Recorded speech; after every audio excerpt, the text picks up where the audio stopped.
Let's just confirm what we've just seen unfold in Turkey, in Istanbul, where the final will take place at the end of the season, and Liverpool will face Ajax, Napoli and Rangers. That's not a bad-looking group at all for them. What about Group C? Look at that, Bayern Munich, Barcelona and Inter Milan. Quite just 14 European titles between those three clubs. Victoria Pilsen have their work cut out, it's fair to say, to qualify. Tottenham, well, Glenn had a smile on his face when he saw that Frankfurt, Sporting and Marseille were the three teams that came out of Group D. Maybe he was just fancying a trip to Marseille, who knows. And in the other four groups, we can tell you that Chelsea play AC Milan, Salzburg and Dinamo Zagreb. Celtic, you look at that and you think Celtic may well have a chance to go through, and they also get a really nice glamour tie against Real Madrid. We think Manchester City will be happy with that, and Paris Saint-Germain and Juve is also a cracking tie in Group H in the Champions League. Well, let's get straight to it then. Liverpool Rangers, first time they will meet in European competition. Yeah, I think Liverpool's draw is possibly the most difficult out of the British teams. They played Ajax and Napoli in recent years. Of course, when Carlo was manager of Napoli, they played. Tough place to go, but they're not the teams they were. Ajax have sold a lot of players, but Liverpool Rangers stands out.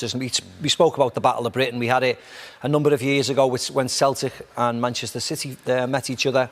But it's brilliant. I'm really looking forward to it. Sometimes you need something to catch your imagination, and I think all the British teams have got away with it with a difficult one. Yeah. But it's great to see Liverpool and Rangers. They know each other, and of course Liverpool fans will be happy going up to Glasgow. You see, Steve says that that's the hardest group for any of the Premier League teams. He's probably right, but that's only in the context British of teams, the by the way. British teams, not Premier League teams. Yeah. That's only in the context of the draw, though, isn't it? Because if you look at that, actually, Liverpool fans will be pretty happy with that, I think.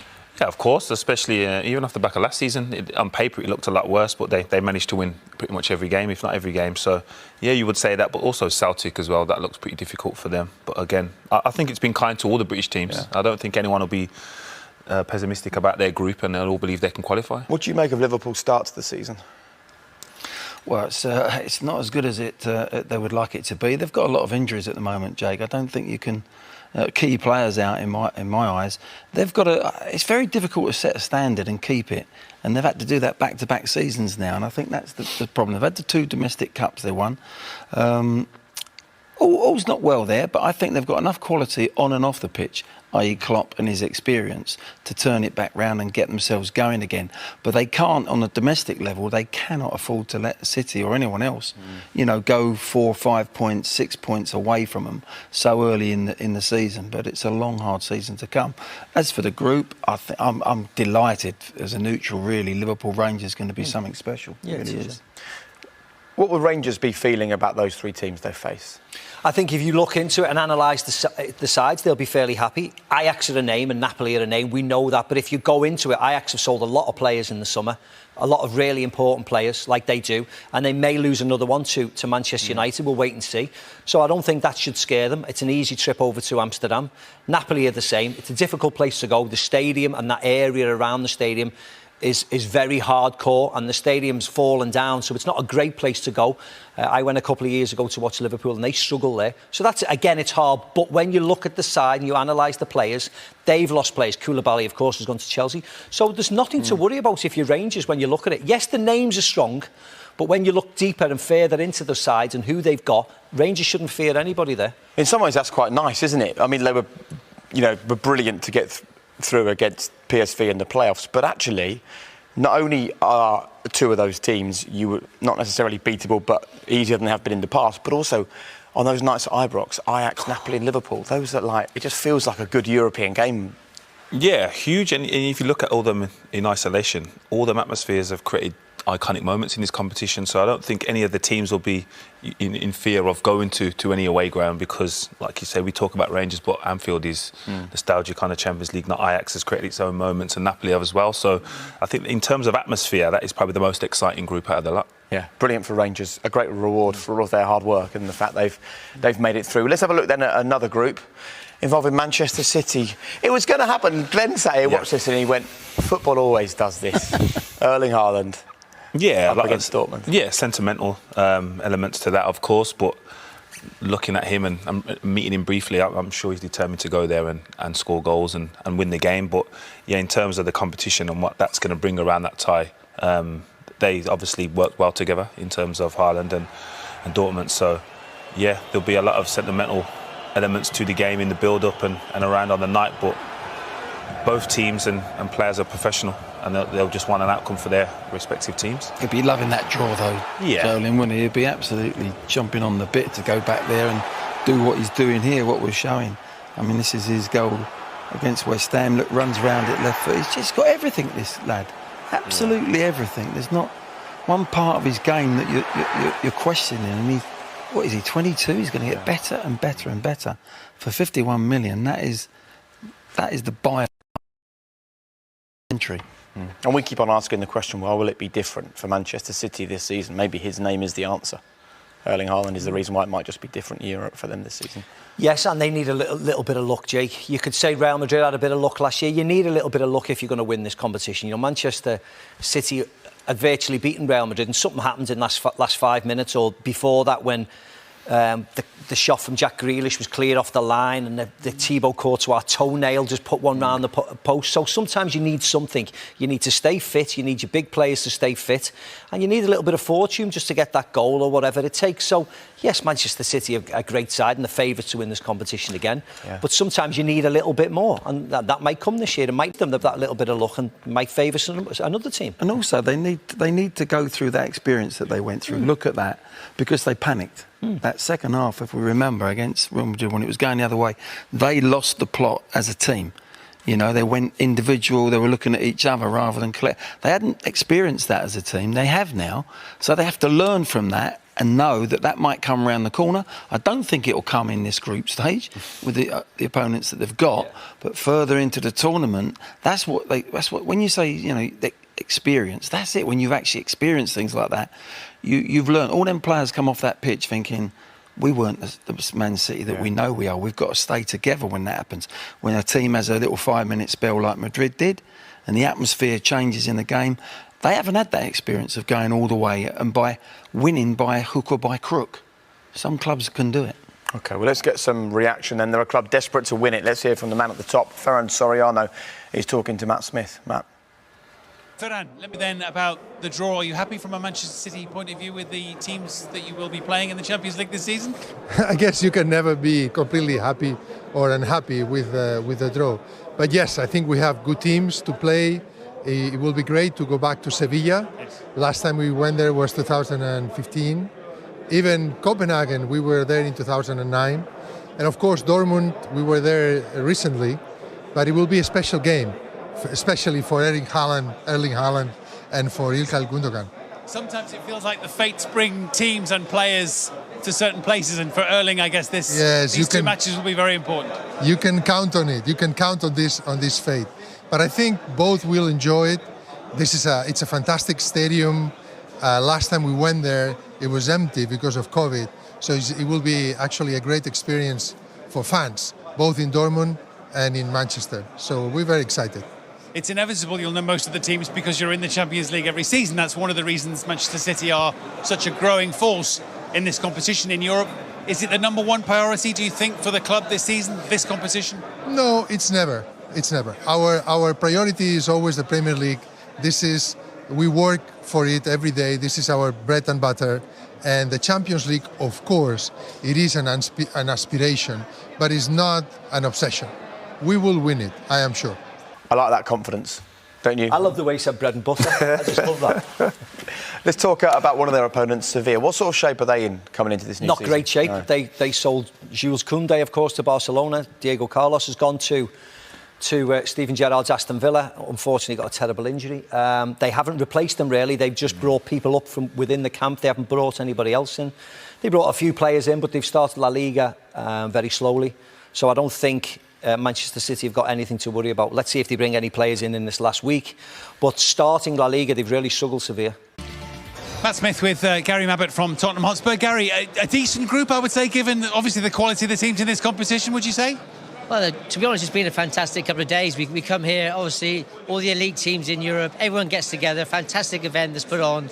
And it's great for us because you get to meet, ex-colleagues, ex-opponents, and all the other clubs all come up here. So we all get together, and then of course we're all friendly for a couple of days. Then suddenly the draw is made. So I mean, to be honest, you're waiting there for the draws to come out. Obviously, we got Eintracht Frankfurt, we got Marseille, and we got Sporting Lisbon. Some very, very tough games. But I think everybody knows each other so well, I think, in European football now. And we've got a team that, I believe this season could be a force to be reckoned with. So, yes, it's a fantastic occasion. We're delighted with what's taken place here over the last 2 or 3 days, all the information for where the games are being played, etc. But, of course, now we've got a league that we know who we're playing, when we're going to be playing them, and it's always going to be tough. We're playing against the elite in Europe, but I think as a club, looking at our opponents, we know them so well, played them numerous times over the years, and very much looking forward to it. Yeah, and you'll remember great nights yourself as a player in a Tottenham shirt in Europe. I would think about places like Marseille and Lisbon, and you'd have good memories of places like that with the atmosphere and the fans. Absolutely. And that's what's so great about this event, because everyone gets to reminisce on the past, on the future, on what's happening in the game. And yes, I mean, there's some fantastic stadiums we're going to be playing at, some fantastic trips to go on, and it's some very, very tough games. But to be the best, you got to beat the best, and so that's always been my philosophy. I love playing against the best teams, so that's what we tend to thrive on that. And so we're looking forward to the competition. To be back in Champions League for the first time in 3 years is fantastic, and very much looking forward to it. Good luck for the season. Thank you very much. There you go, Gary Mabbott saying he loves a bit of reminiscing. So do we. You made your Monaco debut against Marseille. Did I? Yeah. See that? See? Did I? I'm telling you things you didn't even know. I didn't even know. We're going to bring back you and Waddle and just sort of recreate the Diamond Lights moment. What do you think? I think we should do that. We'll do it in French, shall we? Yeah. Yeah, no, let's not. Look, let's be serious. That's a nice looking draw for Tottenham. Oh, I did have a smile on my face. Yeah. Listen, the games have still got to be won, but you couldn't have asked for a better draw than that. Frankfurt, Sporting and Marseille. The away games in Europe, wherever you go, are always going to be a tough game. Marseille is a tough place to go and play. But at the moment, those 3 teams, those 3 clubs at the moment, you've got to fancy Tottenham to qualify. Friend said at the start of the programme, he likes the way they look because they're not playing great, but they're picking up results. What have you made to the start of the season under Conte? I echo that. I think he's recognised that they're not great in terms of the full 90 minutes worth of rhythm, but they're picking up points. They're hard to beat, and I think they have a squad now. I think in the past years, if Son or Harry Kane wasn't playing, you're looking at them thinking, can they score? And especially, can they win? But now with Richarlison, Perisic, I think they've added quality, and especially Perisic, he's won the competition. So I think they've got a well-rounded squad now. So I think they're especially built for cup competitions this season. They've got a steeliness and they look as if they're tough now, don't they? I don't want to go on about what we think of them in the past, but this year under Conte, they look as if they've got a bit of a backbone about them. As Jolien said, they've got a big squad which will help them, because every team who they're going to face are going to go Saturday, Wednesday, right through to the World Cup as well. So to have a beefed-up squad will help them. And when you analyse that team, Frankfurt finished, yes, they won the Europa League. That's why they're top of the group. Sporting Lisbon have been selling all their good players all over the summer, haven't they, to bring funds in. Marseille, again, that's a group that you'd be really looking forward to if you're a Tottenham fan, and you'd be feeling very, very confident. Let's have a quick mention, actually, about the amount of football that we're going to see over the next few weeks. I mean, when you see all of the games lined up, you think we've got to get through all those matches by the first week of November. And there's midweek Premier League, and there's international break. Then there's a World Cup. Then they're back for a few days, and they have to kick the season off again. I mean, this is going to be relentless from a manager and a player's perspective the next few weeks. 100%. And it's easy for fans to watch and recognise that the physical element of it, but the mental capacity that's going to take to stay tuned and to recover and to eat well and make the right decisions outside of the pitch, it takes a toll. And as you said, a lot of these players will be spending so many nights away from families, which again has an impact. So there's a lot of football to be played, but I'm glad I'm not involved. I think fans and us and ourselves and everyone's got to realise that performances will have to peter out. They'll go a little. Some of the games might not be as exciting, and the quality might not be there because absolutely fatigue comes in. That's why your squad needs to go deep. The 4 English teams have got deep squads, and they can. Whoever you're playing on a Saturday, you can plan for the Tuesday or the Wednesday Champions League night. Spurs can do that now. Chelsea obviously can, and Liverpool and City. So it's the depth of the squad that's the reason why. And I think that's where Spurs have come into it, if we're talking about Tottenham at the moment. At the moment, they're not playing at their very best. They're nowhere near their best. There's a lot more to come from that squad, but they're picking up a win, they're picking up a draw. They might have to do that in the Champions League. They might have to go to Marseille, Frankfurt. They're not easy games. On paper, that looks a better group than the others that were there for Spurs. But those away games in Europe are very tough, particularly those two stadiums. Yeah. I mean, look, it's a squad game more than ever before, but actually, even though they're hard, because every game in the Champions League is tricky, when it is this intense, it's almost more important than ever to get a favourable draw. Because you're going to have to be juggling your players. All these away games are going to be hard. Going to Marseille, 60,000, we know how hostile that stadium. Every single away game is going to be difficult. But if you've got a beefed up squad and they're not, they finish 5th, 6th, 7th, 11th, like Eintracht Frankfurt in the league, of course it's easier than playing the champions. So we understand that. It's going to be hard, but the bigger squad you've got, that will tell in the end. Because, as I said to you, every single team on that piece of paper or in the draw behind us will be playing twice. It'll be hardcore all the way through. The fans are going to love it. There's going to be football on your screens every single day till the end of June, isn't it? With the Champions League and the World Cup and the Premier League cracking on. It's going to be brilliant. But expect performances to dip slightly, when it round about the Christmas time period. All right, well, let's have a look at another group, the group involving Celtic. And all of us are excited for Celtic fans because you look at that and you actually say, do you know what? They're in with a shout.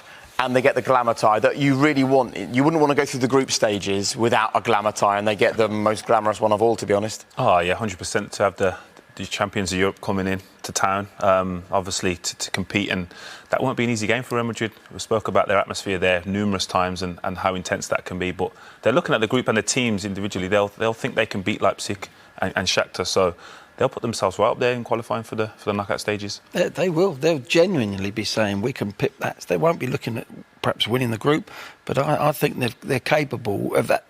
Even Madrid, they can win the 3 home games. They've turned other big clubs over up there, and when the atmosphere's going, there's nothing like it. So they'll feel confident that they can get out of that group and go into the last 16. What do you make of Real Madrid after the changes in personnel, particularly the departure of Casemiro, who was so central to them? They're okay.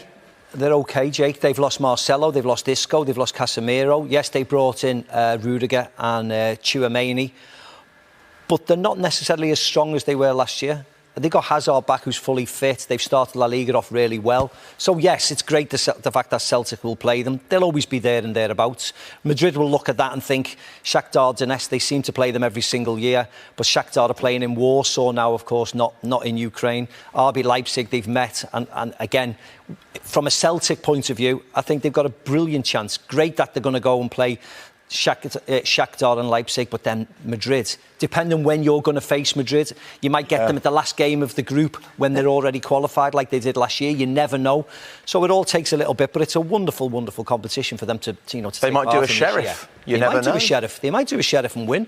It didn't cost Madrid at all, did they? Losing to Sheriff at the Bernabeu, they went on to win it, so it could easily happen. They're never that great in the group stages. It's not the Real Madrid that we all know until it gets to the knockout.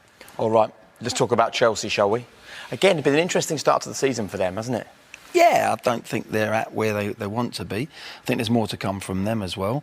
Looking at this group, AC Milan, that's a great fixture. AC Milan, Chelsea, home or away. And, Zagreb and Salzburg there, you've got to say Chelsea are going to get through in this group, which is good. I think it's great. Looking at that, I think every English team and possibly Celtic could get through. Rangers, I think they're up against it. I really do. But I think Chelsea will get through this group, no doubt about. For them, it's about them improving as a group of players. They've got a very good squad. As I said before we started, they need a number 9. Yeah, they do. They do. Do you expect more business before the end of this window? From Chelsea. Chelsea seems to be buying everybody every single day, let alone be next week. Well, if judging by what you hear and what you read, they want Anthony Gordon, they need a number 9. I don't know whether they've got Anthony Gordon going as a number 9 or whether, but they certainly need another few players. They look, judging from their Leeds performance, they need a centre defender and they need a forward, don't they? And they seem to have too many wingers. So, I don't know who runs Chelsea, whether it's Todd Bowley, whether it's Thomas Tuchel, whether there's someone in the middle identifying players. But they seem to have a hell of a lot of players, yet they still need more. So it's a bit of a conundrum at Chelsea. OK, it's going to be a conundrum as well, isn't it, for Victoria Pilsen to work out a way through. Let's just spare a thought for them.